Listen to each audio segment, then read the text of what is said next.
بسم اللہ الرحمن الرحیم۔ حضور اکرم صلی اللہ علیہ وسلم کی سیرت النبی پر بات کرتے ہوئے ہم حضور اکرم صلی اللہ علیہ وسلم کے اقوال، آپ صلی اللہ علیہ وسلم نے جو بھی فرمایا اس کے بارے میں بات کریں گے کہ امت مسلمہ کا اس بات پر اجماع ہے کہ حضور صلی اللہ علیہ وسلم جب بھی کچھ فرماتے تو وہ ہمیشہ سچ ہی ہوتا، اور آپ صلی اللہ علیہ وسلم کبھی غلطی سے بھی آپ نے غلط بیانی سے یا اللہ تعالیٰ معاف فرمائے جھوٹ سے کام نہیں لیا۔ حضور اکرم صلی اللہ علیہ وسلم کی صداقت کا تو آپ کے دشمن بھی اعتراف کرتے تھے، اس لیے ہم یہ جانتے ہیں کہ قریش مکہ حضور صلی اللہ علیہ وسلم کے کتنے دشمن تھے، لیکن اس کے باوجود وہ آپ صلی اللہ علیہ وسلم کو سچا یعنی اور صادق اور امانت دار یعنی امین کے نام سے جانتے تھے، جو اس بات کی گواہی ہے کہ آپ کے دشمنوں کو بھی کبھی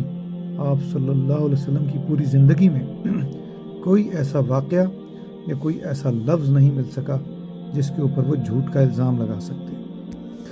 اور حضور اکرم صلی اللہ علیہ وسلم کی زندگی تو ایک کھلی کتاب کی طرح ہے، کیونکہ صحابہ کرام رضوان اللہ علیہم اجمعین کا یہ طریقہ کار تھا کہ وہ حضور صلی اللہ علیہ وسلم کے جس عمل کو دیکھتے وہ اس کو فالو کرتے، اس کے کرنے میں ایک دوسرے سے آگے بڑھتے، اور آپ صلی اللہ علیہ وسلم کی باتوں کی تصدیق کرتے، آپ کے سنائے ہوئے واقعات پر بھروسہ کرتے، اس میں کبھی کوئی شک نہ کرتے، اور اس سب کو یاد کرتے، لکھ لیتے کہ آج وہی خزانہ ہے جو احادیث کی صورت میں ہم تک پہنچا ہے۔ اس میں ایک واقعہ ہے کہ حضرت عمر رضی اللہ تعالی عنہ نے خیبر سے یہودیوں کو نکالا تو ابن ابی الحقیق نے حضرت عمر رضی اللہ تعالی عنہ سے احتجاج کرتے ہوئے کہا کہ اے امیر المومنین، آپ ہمیں یہاں سے نکال رہے ہیں، حالانکہ حضور اکرم صلی اللہ علیہ وسلم نے ہمیں یہاں رہنے کی اجازت دی تھی۔ اس وقت حضرت عمر فاروق رضی اللہ تعالیٰ عنہ نے فرمایا، اے خدا کے دشمن، تجھے یاد نہیں کہ حضور اکرم صلی اللہ علیہ وسلم نے تجھ سے کہا تھا کہ تیرا اس وقت کیا حال ہوگا جب تو خیبر سے نکالا جائے گا؟ یعنی حضور صلی اللہ علیہ وسلم نے اس واقعے سے بہت پہلے یہ اس کو کہہ دیا تھا کہ تیرا کیا حال ہوگا جب تجھے خیبر سے نکالا جائے گا۔ تو یہ سن کر ابن ابی حقیق نے کہا کہ وہ تو حضور اکرم صلی اللہ علیہ وسلم نے مذاق میں کہہ دیا ہوگا، لیکن اس پر حضرت عمر فاروق جو خلیفہ دوم اور امیر المومنین تھے اس وقت، انہوں نے کہا کہ اے خدا کے دشمن، تو جھوٹ بول رہا ہے۔ یعنی کہ ان کو یہ یقین تھا، جو کہ بالآخر واقعات نے ثابت بھی کر دیا کہ حضور صلی اللہ علیہ وسلم جو بھی کچھ فرماتے وہ سچ ہوتا، وہ بات کے آنے والے واقعات کے بارے میں اگر فرماتے تو وہ بھی سچ ہوتا، اور آپ صلی اللہ علیہ وسلم کا کہا ہوا چاہے وہ غصے کی حالت میں ہو، چاہے وہ خوشی کی حالت میں ہو، جس بھی حالت میں ہو، وہ سچائی کے سوا اور غیب کے معاملات کی جو انفارمیشن ہے جو حضور صلی اللہ علیہ وسلم کے تھرو ہم تک، آپ کے ذریعے سے ہم تک پہنچی، اس کے علاوہ اور کچھ بھی نہیں۔ اور حضور اکرم صلی اللہ علیہ وسلم کا تو یہ ایک معجزہ ہے، یہ آپ کی خصوصیت ہے کہ دنیا میں اور کوئی ایسا رہنما، حتیٰ کہ کوئی پیغمبر بھی نہیں ملے گا جس کی زندگی کا ایک ایک لمحہ اور ایک ایک لفظ اس کے پیروکاروں نے، اس کے فالوورز نے ریکارڈ کر لیا ہو، لکھ دیا ہو۔ حضور اکرم صلی اللہ علیہ وسلم کی تو پوری زندگی جو ہے وہ مکمل طور پر ریکارڈڈ موجود ہے احادیث، اور آپ صلی اللہ علیہ وسلم کی سیرت النبی کے ذریعے سے آج تک پوری دنیا کے سامنے موجود ہے۔ یہاں پر جب حضور اکرم صلی اللہ علیہ وسلم کی ہر بات کو سچا ہونے کے بارے میں ہم جب کہتے ہیں، اور ہم جب یہ بھی کہتے ہیں کہ ہمارا یہ ایمان ہے کہ آپ صلی اللہ علیہ وسلم کبھی کوئی بات غلط نہیں فرماتے تھے اور غلطی بھی نہیں کرتے تھے، تو اس پر کچھ لوگ یہ آپ صلی اللہ علیہ وسلم کا قول لے کے آئیں گے کہ جب آپ نے فرمایا کہ جب تم میرے پاس اپنے جھگڑے لے کر آتے ہو تو ہو سکتا ہے کہ کسی کا دعویٰ اور اس کی دلیل کسی دوسرے کی دلیل سے زیادہ مضبوط ہو اور میں اس کے مطابق فیصلہ کروں، اور اگر ایسا ہو جائے تو تم یہ یقین کرو کہ جس نے غلط دلیل دے کر، غلط بات کہہ کر اپنے حق میں دعویٰ لیا تو اس نے جیسے اپنے لیے جہنم کی آگ لے لی۔ تو یہاں پر ان کلمات سے، حضور صلی اللہ علیہ وسلم کی اس بات سے کچھ بہت اہم نقطہ سمجھنے کی ضرورت ہے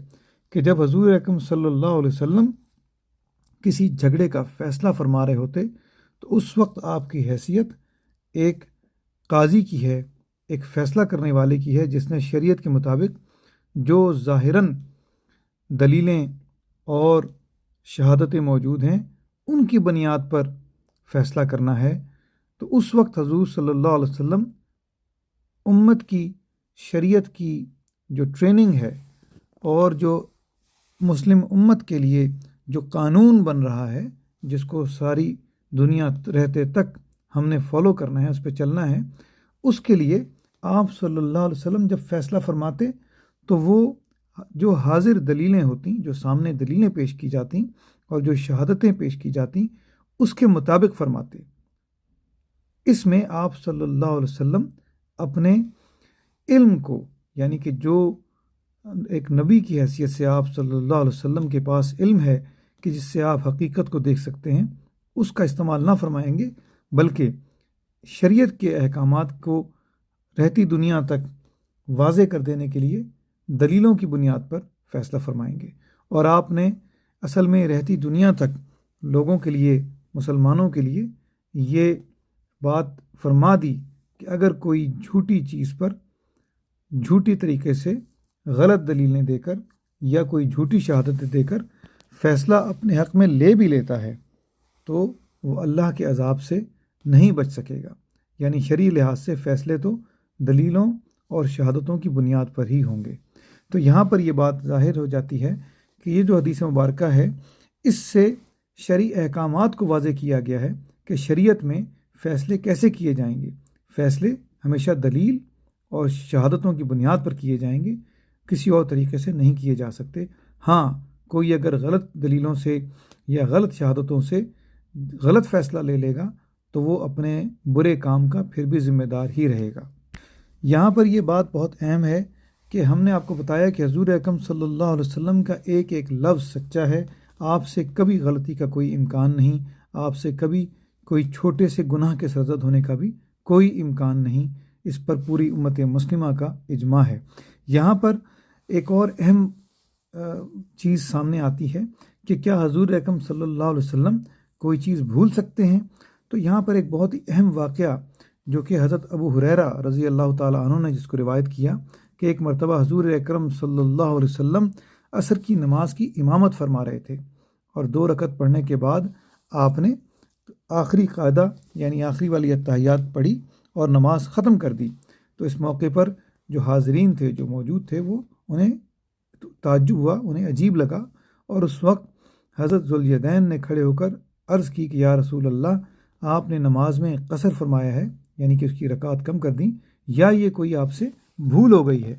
تو حضور اکرم صلی اللہ علیہ وسلم نے فرمایا کہ ایسی کوئی بات نہیں، نہ تو قصر ہوا اور نہ ہی بھول۔ تو اب یہ جو بات ہے، اس پر علماء نے بہت لمبی چوڑی تحقیق کی ہے، اور ہم اس کو بات کو ایک مختصراً سمجھا دیتے ہیں کہ حضور اکرم صلی اللہ علیہ وسلم نے جو نماز میں غلطی ہو جائے، جس کے لیے سجدہ سہو کیا جاتا ہے، اس کے احکامات بھی امت تک پہنچانے تھے۔ تو اب وہ احکام امت تک صرف تب پہنچائے جا سکتے ہیں جب آپ صلی اللہ علیہ وسلم اس طرح کی کوئی چیز کر کے امت کو دکھائیں جس کو صحابہ کرام دیکھ لیں گے، اس کو ریکارڈ کر لیں گے، اور پھر ہمیشہ کے لیے ہمارے لیے وہ ایک آپ صلی اللہ علیہ وسلم کی طرف سے طریقہ کار کے طور پہ موجود رہے گا۔ تو اس لیے آپ صلی اللہ علیہ وسلم نے جو جواب دیا کہ نہ تو نماز چھوٹی کی گئی ہے کیونکہ عصر کی نماز کی 4 رکعت ہی ہیں، اگر آپ صلی اللہ علیہ وسلم فرما دیتے کہ نماز چھوٹی کر دی گئی ہے تو ظاہری بات ہے نماز چھوٹی ہو جاتی، کیونکہ حضور اکرم صلی اللہ علیہ وسلم کی زبان تو شریعت کی ترجمان ہے، جو آپ فرما دیں گے وہ وہی شریعت ہوگا۔ دوسری بات یہ کہ حضور صلی اللہ علیہ وسلم نے فرمایا کہ نہ ہی میں بھولا ہوں۔ تو یہاں پر بہت اہم بات یہ ہے کہ یہ چیز امت کی ٹریننگ کے لیے تھی، اور اس طرح کی چیزوں میں آپ صلی اللہ علیہ وسلم کبھی بھولتے نہیں تھے، بلکہ آپ کی اور جگہوں پہ احادیث کے مطابق بھی یہ بات سمجھ آتی ہے کہ کچھ جگہوں پر امت کو چیزیں سکھانے کے لیے آپ صلی اللہ علیہ وسلم کو بھلا دیا جاتا، یا اللہ تعالیٰ کی طرف سے حکم ہوتا کہ آپ اس طرح سے کیجئے تاکہ امت کی تربیت ہو سکے۔ اور یہ بات اس لیے امپورٹنٹ ہے کہ حضرت قاضی ایاز رحمۃ اللہ علیہ اپنی کتاب الشفا میں بہت بڑے بڑے علماء کے حوالے سے بھی یہ بات تحقیق میں فرماتے ہیں کہ حضور اکرم صلی اللہ علیہ وسلم نے یہ جو فرمایا کہ نہ تو نماز چھوٹی کی گئی ہے اور نہ ہی میں بھولا ہوں، اس کی وجہ یہ ہے کہ حضور اکرم صلی اللہ علیہ وسلم نے امت کی تربیت فرمانی تھی، اور اس کے لیے ایک اور حدیث مبارکہ ہے جس سے یہ دلیل سمجھ آتی ہے، جس میں آپ صلی اللہ علیہ وسلم نے فرمایا کہ میں خود سے نہیں بھولتا بلکہ مجھے بھلا دیا جاتا ہے، یا میں بھلا دیا جاتا ہوں ان جگہوں پر جہاں پہ اللہ تعالیٰ کی طرف سے حکم ہوتا ہے کہ آپ صلی اللہ علیہ وسلم نے امت کی تربیت فرمانی ہے۔ ظاہری بات ہے کہ اگر آپ صلی اللہ علیہ وسلم کبھی بھی اس طرح سے نماز میں کم یا زیادہ تک جو جیسے کم کیا رکعات، اس طرح کی کوئی ظاہراً غلطی نہ کر کے دکھائیں تو امت کی کیسے تربیت ہوگی کہ اس غلطی کے بارے میں اس کو ٹھیک کیسے کیا جائے۔ یہاں پر ہم یہ بھی واضح کر دیں کہ حضور اکرم صلی اللہ علیہ وسلم جب کسی غزوے کا ارادہ فرماتے تو اس وقت آپ صلی اللہ علیہ وسلم جس طرح جنگی حکمت عملی کا طریقہ کار ہوتا ہے، لوگوں کو غزوے کی جگہ کا علم نہ دیتے یا اس کے بارے میں نہ بتاتے۔ ظاہری بات ہے کہ اگر یہ اطلاع دشمن تک پہنچ جائے تو وہ اپنی حفاظت کا انتظام کرے گا یا بڑھ کر آپ صلی اللہ علیہ وسلم اور جو مسلمانوں کی جو آرمی ہے اس پر حملہ آور ہوگا۔ تو تاکہ دشمن آپ صلی اللہ علیہ وسلم کے ارادوں سے واقف نہ ہو سکے، اس کے لیے بھی حضور صلی اللہ علیہ وسلم نے ایسا کیا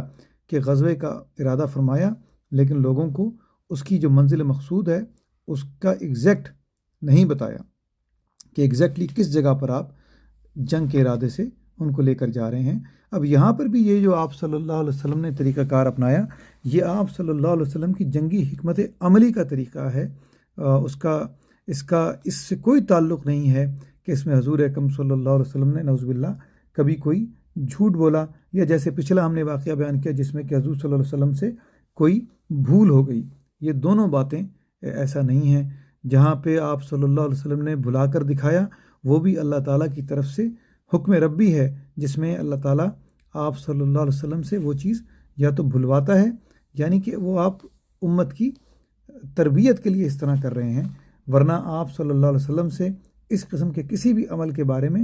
امت مسلمہ کا یہ پورا یقین اور ایمان ہے کہ ہم حضور صلی اللہ علیہ وسلم نے نہ کبھی کوئی جھوٹ بولا اور نہ آپ صلی اللہ علیہ وسلم سے کبھی کوئی غلطی ہوئی اور نہ ہی کبھی کوئی بھول چوک ہوئی۔